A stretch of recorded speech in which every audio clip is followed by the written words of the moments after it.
بسم اللہ الرحمن الرحیم۔ السلام علیکم عزیز طلباء اور طالبات، دار ارقم اقبال ٹاؤن کیمپس میں خوش آمدید۔ میں ہوں آپ کی اردو کی ٹیچر مس سمرینہ خان۔ آج ہم کریں گے اردو کا چوتھا ہفتہ اور ہم کریں گے سبق نمبر 19۔ تو سب سے پہلے آج کی تاریخ لکھیں۔ آج کی تاریخ ہے 3 مئی۔ آج ہم کریں گے پڑھائی کچوا اور سارس کی۔ اس کے علاوہ ہم ورک بک صفحہ نمبر 15 پہ اس سبق کے الفاظ پائنی بھی کریں گے۔ شروع کرتے ہیں۔ سب سے پہلے ہم کرتے ہیں پڑھائی، اور یہ ہے کتاب صفحہ نمبر 15 پہ۔ یہ ہے کتاب صفحہ نمبر 15۔ اس پہ سبق نمبر 4 ہے کچوا اور سارس۔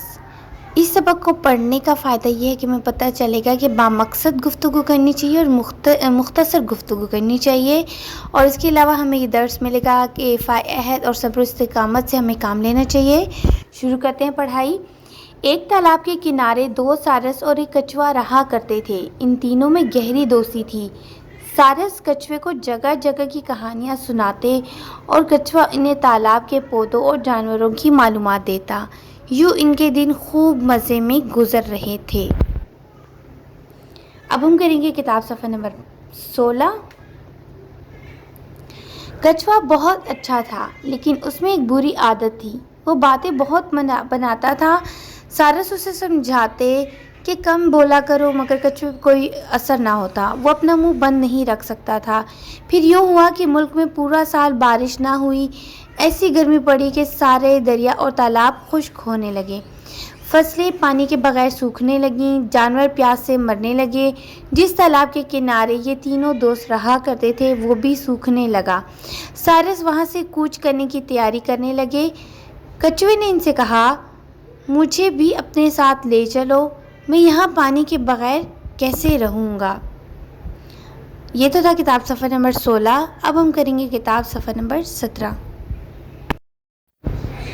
سارس بولے، ہم تو دور دراز ملکوں تک اڑ کر پہنچ جاتے ہیں، تم کیسے ہمارے ساتھ آ سکتے ہو؟ کچھوے نے سارسوں کی بڑی منت سماجت کی۔ کسی طرح مجھے اپنے ساتھ لے چلو، ورنہ میں یہاں پانی کے بغیر مر جاؤں گا۔ آخر سارسوں کو اس پر ترس آ گیا۔ انہوں نے کہا، ٹھیک ہے، کوئی ترکیب سوچتے ہیں۔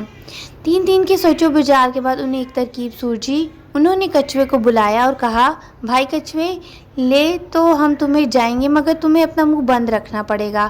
کچھوے نے کہا، میں وعدہ کرتا ہوں کہ میں اپنا منہ بند رکھوں گا۔ اب کچھوے نے وعدہ کر لیا سارسوں سے کہ ٹھیک ہے، آپ مجھے ساتھ لے جائیں، میں اپنا منہ نہیں کھولوں گا، میں اپنا منہ بند رکھوں گا، ٹھیک ہے۔ یہاں تک بات ہو گئی۔ اب ہے کتاب صفحہ نمبر 18۔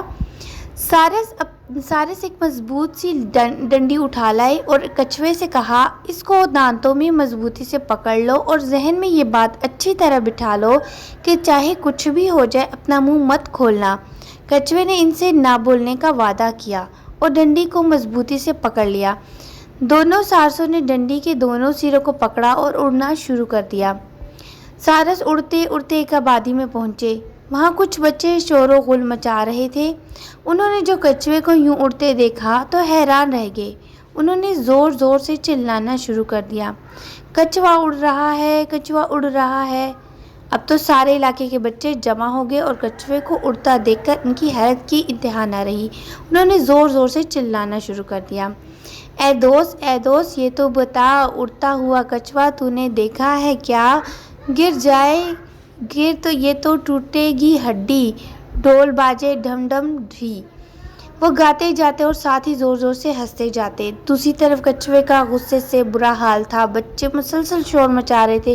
آخر کچھوے سے رہا نہ گیا۔ اس نے چیخ کر بچوں کو جواب دینے کے لیے منہ کھولا تو ڈنڈی منہ سے چھوٹ گئی اور زمین پر گر گیا۔ کچھوا بری طرح زخمی ہو گیا۔ سارے بچے دوڑ کر کچھوے کے گرد جمع ہو گئے۔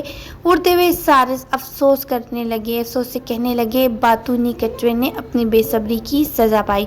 تو بیٹا، اس سے آپ کو یہ سبق ملا کہ ہمیں بے صبری سے کام نہیں لینا چاہیے، صبر سے کام لینا چاہیے اور صبر و استقامت سے رہنا چاہیے۔ یہ تو تھی پڑھائی۔ اب ہم کریں گے اس کے الفاظ معنی، جو کہ ہے ورک بک صفحہ نمبر 15 پہ۔ سب سے پہلے آج کا دن لکھنا ہے، پھر آج کی تاریخ لکھنی ہے۔